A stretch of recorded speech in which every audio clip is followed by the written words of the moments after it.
So here it says select all the expressions that are equivalent to this. And I understand that this might look kind of intimidating. I want to show you how you can solve this problem using the calculator that you have built into the test. So if you have your own calculator, hopefully you're familiar with which buttons to push, but I'm going to walk through how to solve it with that online calculator. So first off, I notice the online calculator does not have square roots, or these radical symbols they're called.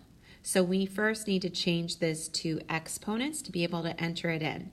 So this one, if there's no number on the outside, we assume it's 2. We're trying to figure out what number can we multiply by itself 2 times to equal 16 to the 5th.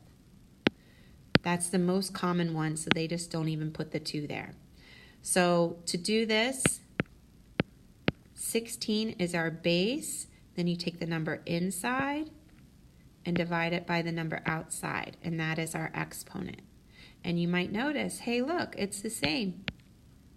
This one is definitely equal to 16 to the 5/2. This one, again, 16 is our base. That's the number inside divided by the number outside. So now I'm going to take each of these and go over to the graphing calculator built into the test and show you how you can enter these in. So this is what it'll look like when you click on it. First off, let's put in the 16 to the 5/2. We're trying to figure out what is equal to 16 to the 5/2. So you can use the buttons down here, or you can use them on your keyboard. In order to tell the calculator that the next number you're going to enter is is an exponent, you click this a to the b power. You see how it went up there a little bit? And then you just put in 5 divided by 2, because 5/2 is the same as 5 divided by 2. So we're looking for which of these options is also equal to 1024. So now let's add another expression, and let's go through each of the options. Let's put in 4 to the 5th power. So 4, you press this so we know the next one's an exponent, 5. And we see, yes, that one also is equal to 1024. Now let's add another. Let's do the next one, which is 8 to the 5th power. So 8, you press that A to the B button to tell the calculator the next one's the exponent. We see 8 to the 5th power is way too big, so that one is not one of our choices, not one of the answers. So there can definitely be more than one answer. They said select all that are apply. So the next one is 16, and then the exponent, press this button so it's the exponent, is 2 to the 5th power. So 2 divided by 5. We see that one is pretty small, so that one is not an option either. Let's go to the next one.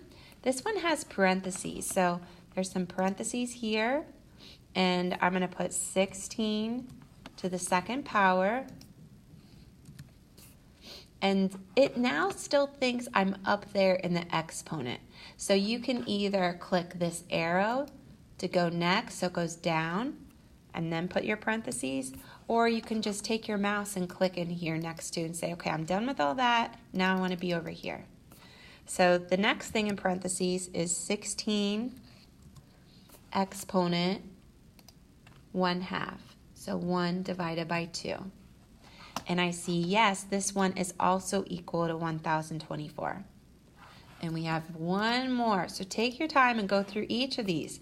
The graphing calculator is doing all the work for us. So I'm going to put in parentheses. I can use my keyboard or the buttons here.